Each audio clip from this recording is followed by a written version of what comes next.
بسم الله الرحمن الرحيم.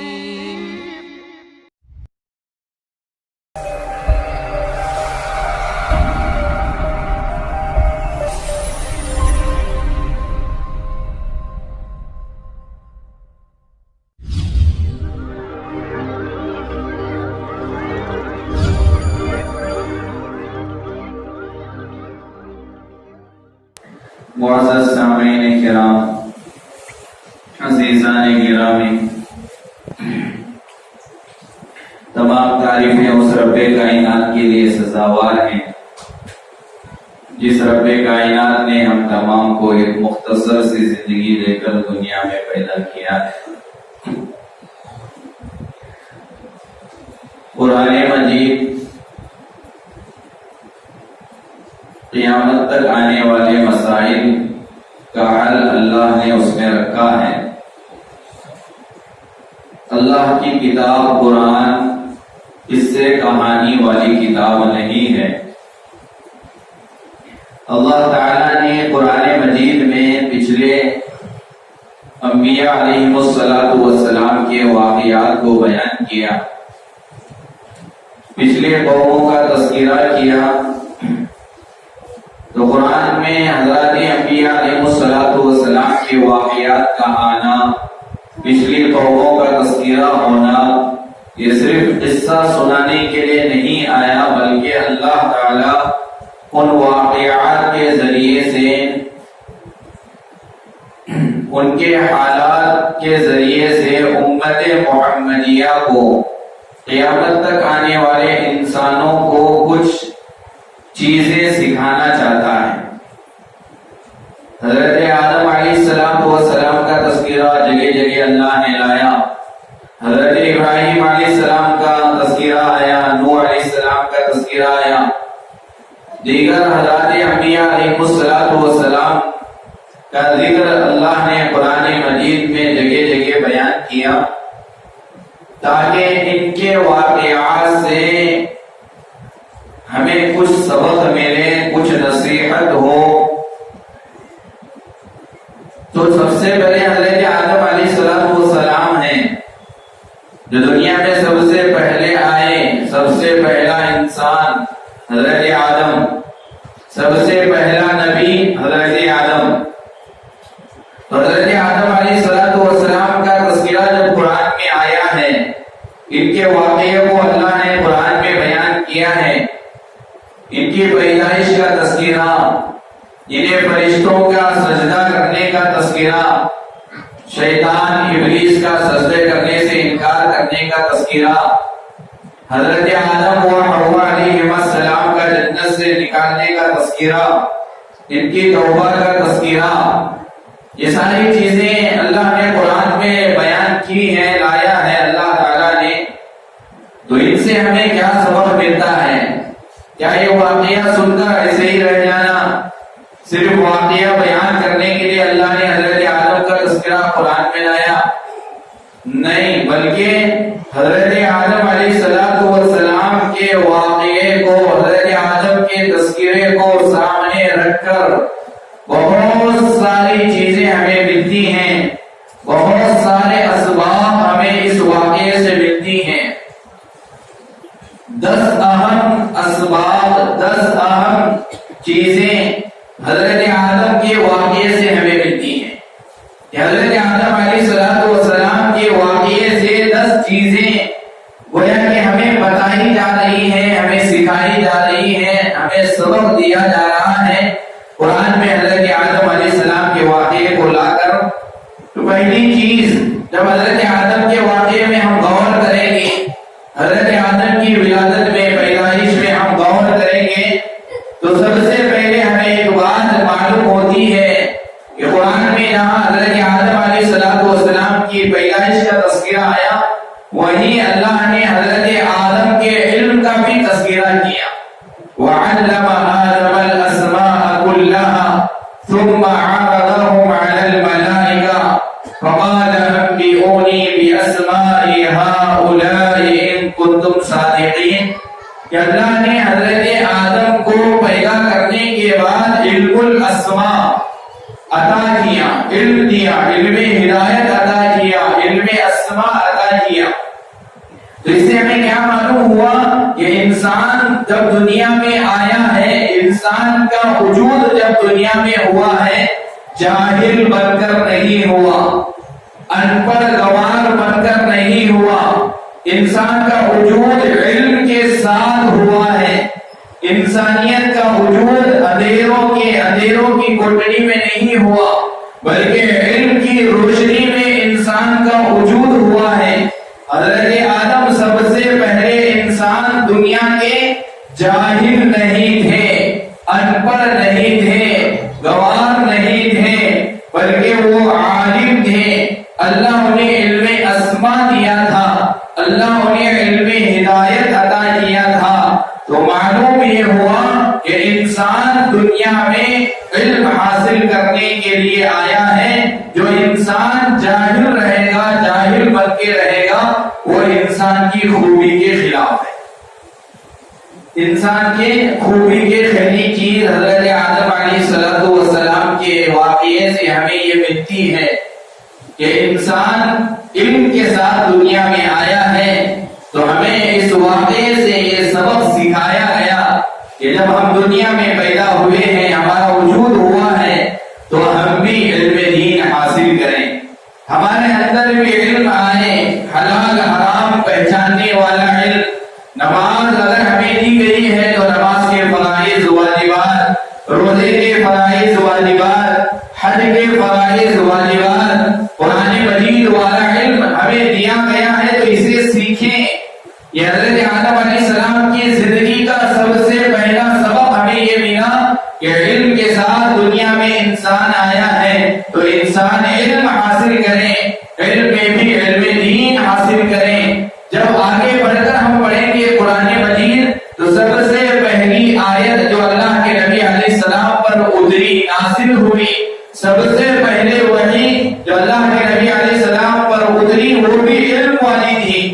اللہ نے سب سے پہلے نماز کا حکم نہیں اتارا، روزے کا حکم نہیں اتارا، زکات و حج کا حکم نہیں اتارا، صدقہ خیرات کا حکم نہیں اتارا۔ سب سے پہلے جس چیز کا حکم دیا گیا وہ ہے اقرأ بسم ربک الذی خلق، خلق الانسان من علق، اقرأ وربک الاکرم الذی علم بالقلم۔ سب سے پہلے قرآن میں جن آیتوں کو اللہ نے اتارا، انہی 5 آیتیں، یہی وہ 5 آیتیں ہیں۔ تو اس میں علم حاصل کرنے کا حکم دیا گیا۔ اقرأ، اے نبی جی پڑھیے، اقرأ بسم ربک الذی خلق، آپ کے رب کے نام کے ذریعے سے، آپ کے رب کے نام کی برکت سے آپ پڑھیے، جو رب آپ کو پیدا کیا، جو رب انسان کو بنایا۔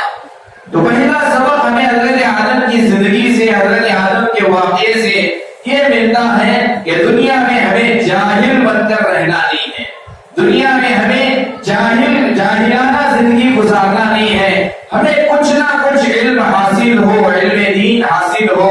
نماز ہم پڑھ رہے ہیں تو نماز والا علم ہمیں حاصل ہو، روزہ ہم رکھ رہے ہیں تو روزے والا علم ہمیں حاصل ہو، ہم مسلمان ہیں، ایمان عقائد والا علم ہمیں حاصل ہو۔ اتنا سیکھنا ضروری ہے، یہ پہلا سبق ہے۔ اللہ نے حضرت آدم علیہ السلام کو جو فرشتوں کے مقابلے میں برتری دی، جو فضیلت دی، فرشتوں کے مقابلے میں حضرت آدم جو افضل بنے، وہ کسی اور وجہ سے، کسی اور خوبی کی وجہ سے نہیں بنے، وہ علم کی وجہ سے بنے۔ اللہ نے جب حضرت آدم کو بنانا چاہا تو فرشتوں نے کیا کہا تھا؟ أَتَجْعَلُ فِيهَا مَن يُفْسِدُ وَإِذْ قَالَ رَبُّكَ لِلْمَلَائِكَةِ إِنِّي جَاعِلٌ فِي الْأَرْضِ خَلِيفَةً قَالُوا أَتَجْعَلُ فِيهَا مَن يُفْسِدُ وَيَسْفِكُ الدِّمَاءَ۔ اے باری تعالیٰ، آپ انسان کو کیوں بناتے ہو، انسان کو کیوں پیدا کرتے ہو؟ جو انسان زمین میں فساد مچاتا ہے، جو انسان زمین میں خون برپا کرتا ہے، ناحق کسی کا قتل کرتا ہے، پھر آپ انسان کو کیوں بناتے ہو؟ تو اللہ نے کہا تھا انی اعلم ما لا تعلمون، بنانے کا مقصد جو میں جانتا ہوں وہ تم نہیں جانتے۔ اب حضرت آدم بنے، اب اللہ نے چیزوں کو بنایا، فرشتوں سے کہا کہ بتاؤ ان کے نام کیا ہیں؟ کہ فرشتوں نے کہا ہم نہیں جانتے۔ پھر اللہ نے حضرت آدم سے کہا علم آدم الاسماء کلها كلها ثم عرضهم على الملائكة. پھر حضرت آدم کے علم نے حضرت آدم اپنے علم کے ذریعے سے ان ساری چیزوں کے نام گنائے تو یہ وہ چیز ہے علم جس کی وجہ سے آدم فرشتوں سے افضل بنے. تو انسان فرشتوں سے افضل ہونے کی ایک بڑی وجہ، انسان کو اللہ نے فرشتوں سے افضل بنانے کی ایک وجہ یہ بھی لکھا ہے علماء نے کہ انسان علم میں افضل ہے، اعلیٰ ہے، انسان علم حاصل کرنے والا ہے. تو پہلا سبب ہمیں حضرت آدم کے واقعے سے جو قرآن میں اللہ نے بیان کیا وہ ہے علم کا حاصل کرنا. علم کا حاصل کرنا یہ ہمیں سبق ملتا ہے حضرت آدم کی زندگی سے. آگے بڑھیے. دوسرا سبب جو اللہ تعالیٰ نے حضرت آدم کی زندگی کو بیان کر کے ہمیں سکھایا وہ ہے کہ اللہ نے انسان کو دنیا میں اپنا خلیفہ بنا کر بھیجا ہے، اپنا نائب بنا کر بھیجا ہے کہ انسان اللہ کا خلیفہ ہے، انسان اللہ کا نائب ہے. وَإِذْ قَالَ رَبُّكَ لِلْمَلَائِكَةِ إِنِّي جَاعِلٌ فِي الْأَرْضِ خَلِيفَةً. اللہ نے فرشتوں سے کیا کہا کہ میں زمین میں انسان پیدا نہیں کر رہا ہوں، بلکہ اللہ نے کہا انی جاعل فی الارض خلیفہ، میں زمین میں اپنا نائب پیدا کر رہا ہوں، نائب بنا رہا ہوں، خلیفہ پیدا کر رہا ہوں. تو حضرت آدم کی زندگی سے، حضرت آدم کے واقعے سے ہمیں یہ سبق ملا کہ ہم دنیا میں اللہ کے نائب بن کر آئے ہیں، ہم دنیا میں اللہ کے خلیفہ بن کر آئے ہیں، ہم خلیفہ ہیں اللہ کے، ہم نائب ہیں اللہ کے. انسان دنیا میں خلیفہ بن کر آیا ہے. اب تھوڑا سمجھے، تھوڑا فکر سوچے کہ خلیفہ کون ہوتا ہے، خلیفہ کا کام کیا ہوتا ہے، خلیفہ کسے کہتے ہیں. جب ہم خلیفہ بن کے دنیا میں آئے تو پھر ہمارا کام کیا ہے. خلیفہ کا کام یہ ہوتا ہے کہ بادشاہ جو حکم نافذ کرے اسے پھیلانا، اسے اس کی اشاعت کرنا، اسے زندگی میں لانا، دوسروں کی زندگی میں اس حکم کو نافذ کروانا، یہ خلیفہ کا کام ہوتا ہے. بادشاہ نے ایک حکم نافذ کیا، اب بادشاہ کے جتنے خلفاء ہوتے ہیں، جتنے خلیفہ ہوتے ہیں، اب ان کی یہ ذمہ داری بنتی ہے کہ اس حکم کو اپنی زندگی میں لائیں، دوسروں کی زندگی میں پہنچائیں، دوسروں کی زندگی میں لانے کی فکر کریں. اللہ بادشاہ، ہم اس کے خلیفہ، اللہ ہمارا مالک، ہم اس کے نائب ہیں. اللہ جو بھی حکم کرے گا اب ہماری یہ ذمہ داری بنتی ہے کہ اسے عام کریں، اسے پھیلائیں، اسے اپنی زندگی میں لائیں، اسے دوسروں کی زندگی میں لانے کی کوشش کریں. یہ تو ہمارا کام ہے، یہ ہمارا یہ خلیفے کا کام ہے. حضرت داؤد سے بھی اللہ نے یہی کہا یا داؤد انا جعلناک خلیفہ، اے داؤد ہم تجھے خلیفہ بنا رہے ہیں. اللہ نے دیگر مقام پر سارے انسانوں سے کہا وعد اللہ الذین آمنوا منکم وعملوا الصالحات لیستخلفنہم فی الارض، کہ جو لوگ اللہ سے وعدہ کیے، وعد اللہ الذین آمنوا، جو لوگ ایمان لائے انہوں نے اللہ سے وعدہ کیا. اللہ نے ان سے کہا کہ جو ایمان والوں سے، اعمال صالحہ کرنے والوں سے لیستخلفنہم فی الارض، ہم ضرور بھی ضرور دنیا میں تمہیں ہم اپنا نائب بنا لیں. تو ہم اللہ کے خلیفہ ہیں، اللہ کے نائب ہیں. تو اللہ کے احکامات کو اپنی زندگی میں لانا، اللہ کے احکامات کو دوسروں تک پہنچانا، یہ اللہ کے خلیفہ کا کام ہوتا ہے، نائب کا کام ہوتا ہے. حضرت آدم کی واقعے سے، حضرت آدم کی زندگی سے یہ دوسرا سبق یہ ہمیں ملا کہ ہم خلیفہ ہیں، نائب ہیں. تیسرا سبق مختصر عرض کرتا چلوں. حضرت آدم کا واقعہ جب قرآن میں آیا ہے، حضرت آدم کے پورے واقعے کو پڑھنے کے بعد بڑے بڑے 10 سبق ہمیں ملتے ہیں. پہلا سبق میں نے بتایا، حضرت آدم کو اللہ نے علم کے ساتھ دنیا میں بھیجا تو انسان علم حاصل کرے. دوسرا سبق حضرت آدم کے بارے میں اللہ نے کہا کہ آدم اللہ کے خلیفہ ہیں، آدم کی اولاد بھی اللہ کے خلیفہ ہیں، لہذا خلیفہ کا کام ہمیں کرنا ہوگا. تیسرا سبق جو حضرت آدم علیہ السلام کے واقعے سے قرآن سے ہمیں جو ملتا ہے وہ یہ ہے کہ انسان دیگر مخلوقات میں افضل اجمل ہے. یہ افضل ہے، انسان اعلیٰ ہے، برتر ہے. دیگر ساری مخلوقات میں اللہ نے حضرت آدم کو، آدم کی اولاد کو افضل بنایا. قرآن میں جگہ جگہ اس کا تذکرہ کیا. وَلَقَدْ كَرَّمْنَا بَنِي آدَمَ ہم نے انسان کو بنی آدم کو مکرم بنایا، افضل بنایا، اعلیٰ بنایا، ابتر بنایا، تو حضرت آدم افضل بنے تو آدم کی اولاد بھی افضل ہے، حضرت آدم فرشتوں سے افضل بنے، حضرت آدم کی اولاد بھی فرشتوں سے افضل ہے۔ کیوں؟ اس کی ایک وجہ یہ ہے، اللہ نے قرآن میں کہا اِنَّا عَرَضْنَا الْأَمَانَةَ عَلَى السَّمَاوَاتِ وَالْأَرْضِ فَأَبَيْنَ أَن يَحْمِلْنَهَا وَأَشْفَقْنَ مِنْهَا وَحَمَلَهَا الْإِنسَانُ۔ انسان دیگر مخلوقات سے افضل کیوں ہے؟ اس کی وجہ یہ ہے کہ اللہ قرآن میں کہتا ہے ہم ہماری امانت کو، امانت سے مراد دین کو، امانت سے مراد قرآن کو، اللہ نے قرآن میں کہا جب ہماری امانت اتارنے کا وقت آیا، قرآن اتارنے کا وقت آیا، دین اتارنے کا وقت آیا، ساری مخلوقات اسے اپنے اوپر نہیں لی، کوئی مخلوقات اسے برداشت نہیں کی، کوئی مخلوق اسے اپنے اوپر اتار لینا برداشت نہیں کی، کوئی مخلوق اسے اپنے اوپر نہیں اتار لی، لیکن اس امانت کو کس نے اٹھایا، اس امانت کو اپنے اوپر کس نے لیا؟ قرآن کہتا ہے حملها الانسان، انسان نے اس امانت کو اٹھایا، قرآن والی امانت کو انسان نے اٹھایا، دین والی امانت کو انسان نے اٹھایا، شریعت والی امانت کو انسان نے اٹھایا، تو ہمیں یہ معلوم ہوا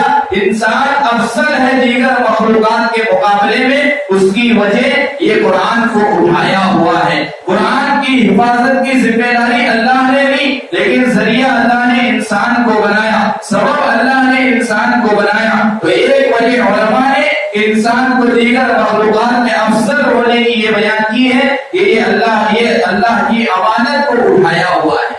اور دوسری چیز، انسان دوسرے مخلوقات میں افضل کیوں ہے؟ قرآن میں اللہ نے قسمیں کھا کر کہا والتین والزیتون وطور سینین وہذا البلد الامین، چار چیزوں کی اللہ نے قسم کھائی، تین انجیر کی اللہ نے قسم کھائی، زیتون کی اللہ نے قسم کھائی، طور سینا کی اللہ نے قسم کھائی، بلد امین مکہ المکرمہ جیسے مبارک شہر کی اللہ نے قسم کھائی، اور اس کے بعد اللہ نے کہا لقد خلقنا الانسان فی احسن تقویم، کہ ہم نے یقیناً بے شک ہم نے انسان کو بڑے اچھے سانچے میں بنایا ہے، پیدا کیا۔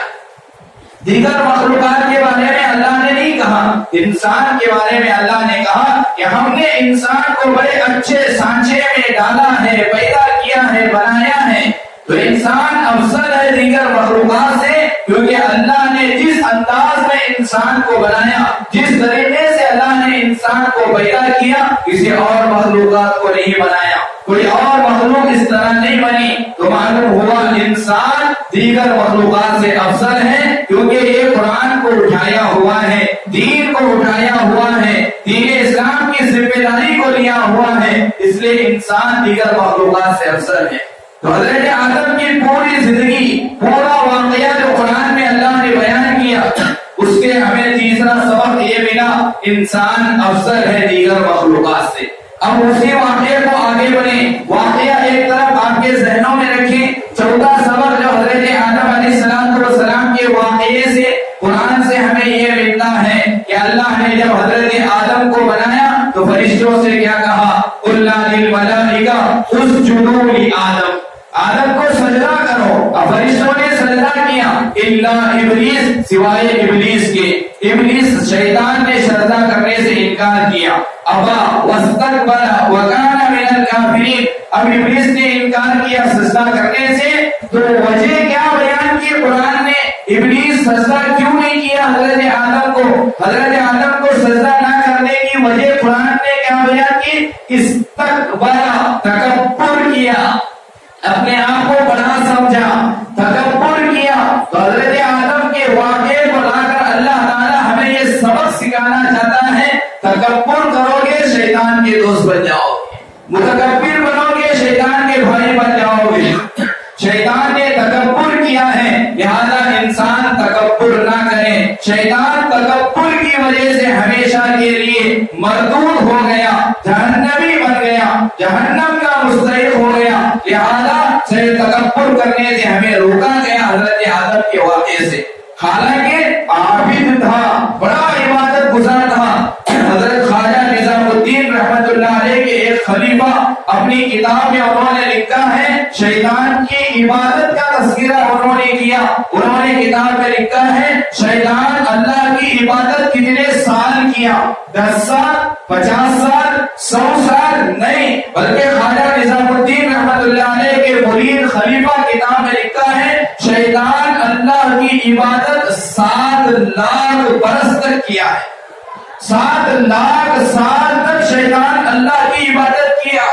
عابد تھا, عالم تھا, جاننے والا تھا, لیکن اتنی سالوں کی عبادت غرق ہو گئی, ختم ہو گئی, خراب ہو گئی, برباد ہو گئی. کیوں؟ وجہ کیا بنی؟ تکبر, اکڑ, انانیت. میں بڑا, میں اس آدم سے بڑا ہوں. اللہ نے پوچھا جاننے کے باوجود ابلیس نے کیوں تو سجدہ نہیں کیا؟ سجدہ نہ کرنے کی تیری وجہ کیا بنی؟ تو شیطان نے کہا خیر من, انا خیر من, میں آدم سے بہتر ہوں, میں آدم سے افضل ہوں, میں آدم سے افضل ہوں. کیوں؟ دلیل خلقتنی من نار وخلقتہ من طین. اللہ تو نے مجھے آگ سے بنایا ہے اور اسے تو نے مٹی سے بنایا ہے. آگ کی خوبی اوپر جانا, مٹی کی خوبی نیچے جانا. میں اوپر والا اور یہ نیچے والا, میں اسے سجدہ کیسے کر سکتا؟ یہ وجہ بنی شیطان کے مردود ہونے کی. تکبر کرنا, اکڑنا, اپنے آپ کو بڑا سمجھنا. تو علماء نے لکھا ہے کہ حضرت آدم کے واقعے کو قرآن میں لا کر اللہ نے ہمیں 14 سبق یہ سکھا رہا ہے, 14 سبق ہمیں یہ دے رہا ہے کہ شیطان تکبر کیا, سجدہ کرنے سے رک گیا. لہذا انسان تکبر نہ کرے. انسان تکبر کرے گا تو شیطان کی طرح یہ بھی مردود ہو جائے گا. انسان تکبر کرے گا تو یہ بھی جہنم کا مستحق ہو جائے گا. حدیث قدسی ہے, اللہ کے نبی علیہ السلام نے فرمایا, اللہ کہتا ہے الکبریاء ردائی,